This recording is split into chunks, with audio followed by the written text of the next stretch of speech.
Hey guys, it's Maymay, and today I want to talk about avoiding the halo. And I don't mean your heavenly halo. We don't want to avoid that one. We all want that one. But the halo you can get when stamping with different stamps. What that is that extra edge around the image that looks a little blurred. Let me show you what I mean. So when I don't want to get the halo first because it'll add too much ink to my stamp. So I'm going to show you how to stamp correctly first and then show you what I'm avoiding. Okay, so I have my stamp loaded on my block and I'm tapping it onto the surface of my ink pad. Okay, notice how I move it around. Sometimes you need to move it around because your ink pad will not be perfectly even or perfectly level. So there's a good stamped image. Look how clean and well inked that guy is.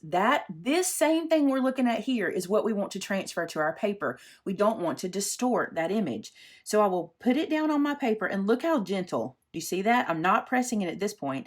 Then I'm just going to put even pressure, just a little bit. I'm not standing up. I'm not using my heel of my hand. I'm just putting a little bit of pressure just to get a nice even connection between the paper and the stamp, and then lifting. And I literally got the very same image here, just inked up. Does that make sense? Now let me show you what I'm talking about with the halo. Let's say I ink it up perfectly, just like I did before. A beautiful image on my stamp, okay, nice and inked. I put this down onto my paper, and because I have this constant fear of never getting a good image, I overpress. And say I use my heel of my hand and I press, I'm gonna get this image on that paper. Look what happens. Look at the difference in the image. Now it's marginal here, okay? But when I bring it up to you and really we focus on the images, look at the difference. You see how chubby? See how I've got some bleeding or some little feathering on the side?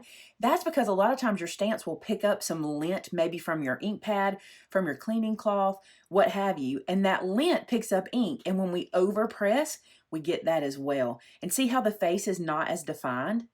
Isn't that interesting? This is what I call the halo effect. It's like the stamp plus some, okay?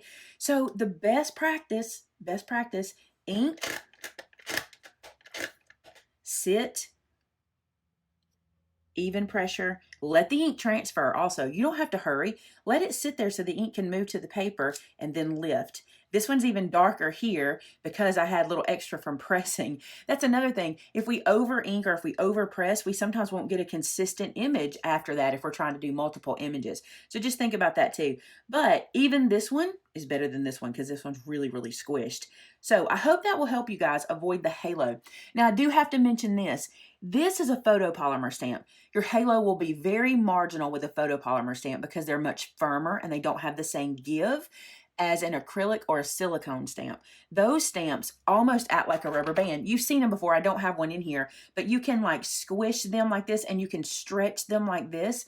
Those stamps, when you're putting them onto the page and you press too hard, you can flatten the whole image out and get a whole different look, very distorted.